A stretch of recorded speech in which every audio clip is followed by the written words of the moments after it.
laptop's older than me, Mum. I'm not surprised it's running slow. And no, it's not normal for Google to take 15 minutes.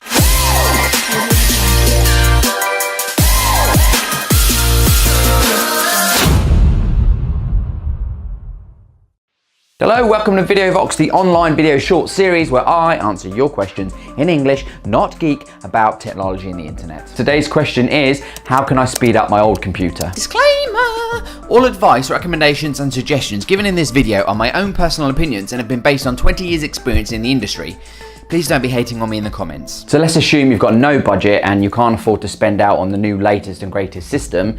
There's got to be something you can do to speed up your old computer, right? Goddamn right. And in this video, I'll be talking about personal computers, PCs, Windows, not Macs. We'll cover Macs in another video maybe. So there are two areas to look at when it comes to speeding up an existing system: hardware and software. So hardware, unless you can purge some from someone else's computer that they don't need, is going to cost you a little bit of money, but nowhere near as much as if you bought a new system. So first of all, you can look at upgrading your RAM. Chucking some more RAM into your system won't necessarily speed it up loads. It will give you a little bit of speed improvements, but it will mean you can do more tasks without errors and without slowdowns. So you'll be able to have a spreadsheet open as well as a Word document and maybe a web browser at exactly the same time. And thus being able to multitask like all the females in my life are able to do. If you manage to scrape together a little bit more budget, you can look at replacing your hard disk.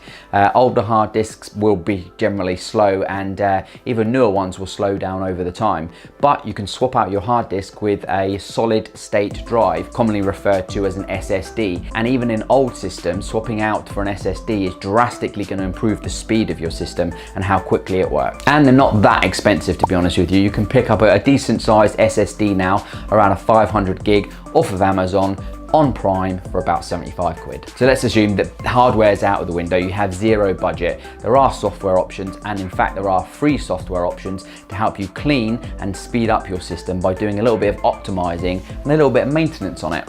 But this is something that you're going to need to keep on top of. You can't just do it once and forget about it, otherwise the problems will creep back in and it'll start slowing down again. This is something you need to do on a regular basis. But how do I clean my system, I hear you cry? Get your hands on a program called CC Cleaner, link in the description below. This is an excellent all-round tool that will help speed up your system. There are multiple tools within the program, but first of all you want to start by running the cleanup tool, and this will go through your entire computer and get rid of all the junk, history, temporary files, all the stuff that's lingering around on your disk, making it slow that you don't actually need. Next, in CC Cleaner, make sure you run the Reg Clean tool. You can accept all of the defaults here because it generally doesn't make a mistake, and what that's going to do is go through your internet registry, which is basically just a big telephone book full of codes and numbers, and it's going to clean it up and reorder it and remove all the junk that's in there that doesn't need to be in there. This, combined with the maintenance side of things and making sure you're keeping on top of Windows updates and also any program updates that may be popping up, will keep your system running nice and clean.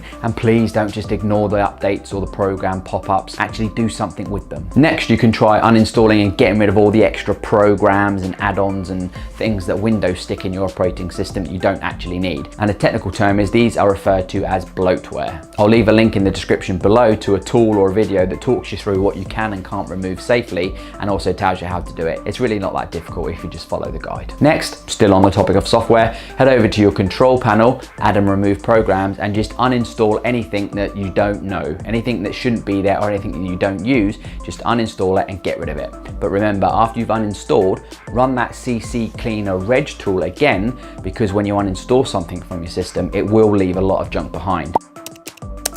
So in short, there are a couple of hardware options: more RAM, new disk, but they cost money. Otherwise, software, maintenance, and updates. Keep on top of it. So I hope you found this video useful. If you did, a like would be good, a subscribe will be even better. If you didn't, let me know in the comments box below why. And until next time, I'm off to do some PC maintenance and keep on top of things.